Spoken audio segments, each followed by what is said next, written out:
saya berhenti. Tapi kebencian saya itu waktu itu karena ada dasar sebenarnya. Waktu itu ada dasar saya adalah ketika melihat seorang ulama begitu kan ya, memanfaatkan banyak orang waktu itu untuk mengendalikan syahwatnya pribadi. Itu pandangan saya dulu waktu itu. Nah, saya lihat ini sesuatu yang gak beres karena Islam itu gak pernah ngajarin seperti itu, gak pernah ngajarin mengendalikan banyak orang dengan satu orang gitu kan. Harusnya mengendalikan orang dengan satu Islam, baru saya sependapat. Itu yang pandangan saya seperti itu. Pada waktu sudah masuk Islam atau belum? Belum masuk Islam tapi masih berantakan Islam. Tapi sudah masuk Islam, tapi masih benci sama KMS. Kalau sekarang Masya Allah, saya kalau bisa diminta untuk bermohon sama beliau, saya pengen minta maaf sebesar-besarnya, pengen peluk beliau kalau saya diizinkan gitu kan ya. Saya pengen cium kalau boleh juga, saya pengen minta maaf sebesar-besarnya karena bagi saya ini sesuatu yang sangat luar biasa zalim.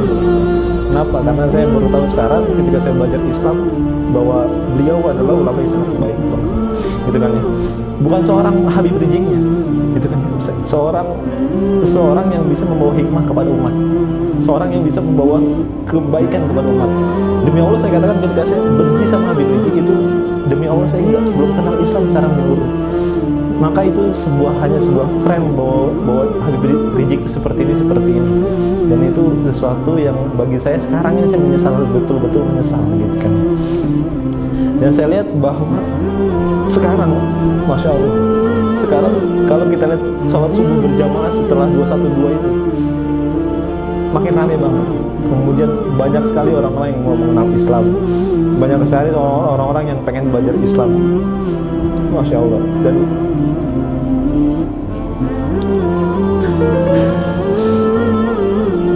Dan banyak sekali orang yang berjuang untuk berkontribusi dalam Islam. Dan ini menurut saya sesuatu yang luar biasa, sesuatu yang di luar dugaan, sesuatu yang bahkan Masya Allah dahsyat luar biasa. Dan sekali lagi saya mau memohon maaf kepada Habib Rizik Syihab. Kalaupun disempatkan untuk bertemu, saya ingin memeluk beliau, saya ingin minta maaf. Saya sekarang sadar bahwa beliau adalah membawa perubahan untuk umat, Insya Allah untuk depannya. Saya mencintai beliau karena Allah Subhanahu wa Ta'ala. Hal apa sih yang membuat antum itu merasa menyesal banget menggunakan memfitnah atau mengawal beliau, sehingga antum itu sangat menyesal? Ya, misalnya dalam arti saya banyak sekali fitnah kepada beliau, saya banyak sekali justifikasi kepada beliau gitu kan ya. Banyak sekali hal-hal yang saya tuduhkan kepada beliau gitu. Salah satunya adalah yang paling saya sorotkan adalah ketika saya bilang mana ada ulama bisa naik mobil mewah seperti itu dan seterusnya, mana ada ulama seperti itu, mana ada ulama begini-begini dan seterusnya, mana ada ulama yang punya kedudukan yang sangat luar biasa gitu kan. Harusnya ulama itu kerjanya tuh di rumah gitu kan ya, menasihati dan seterusnya. Nggak begitu, nggak frontal begitu, nggak merusak jalanan, nggak mengganggu kenyamanan orang lain. Itu fitnah-fitnah yang saya tuduhkan kepada beliau ketika saya masih membenci beliau gitu. Kalau misalkan antum yang bertemu dengan Habib Rizik, apa yang antum sampaikan? Saya pertama bersyukur sama Allah dan saya akan masih bersalawat kepada Rasulullah SAW. Saya berterima kasih jika emang betul-betul diizinkan ketemu beliau. Saya akan cium tangannya, saya akan peluk badannya, saya akan memberikan suatu pesan kepada beliau. Ya Habib, saya memohon maaf, saya minta maaf sebesar-besarnya. Saya telah pernah membenci Habib, pernah mendiskriminasikan Habib, pernah juga untuk tidak percaya dengan Habib.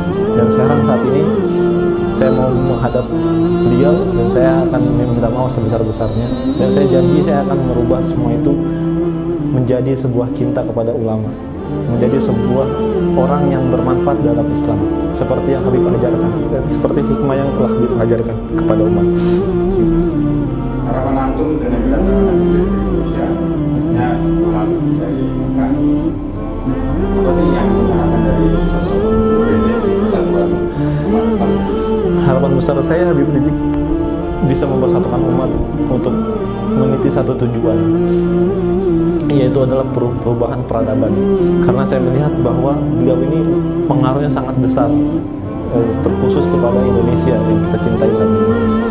Dan saya berharap sekali ketika Habib Rizik ini datang lagi ke Indonesia, umat semakin bersatu, umat semakin teguh, umat semakin menemukan jati dirinya sebagai muslim, bahwa dia punya sosok pelopor yang sangat luar biasa, dan kita punya kewajiban untuk memenuhi itu semua, dan kita punya tujuan yang harus sama dengan Habib Rizik Syihab gitu kan.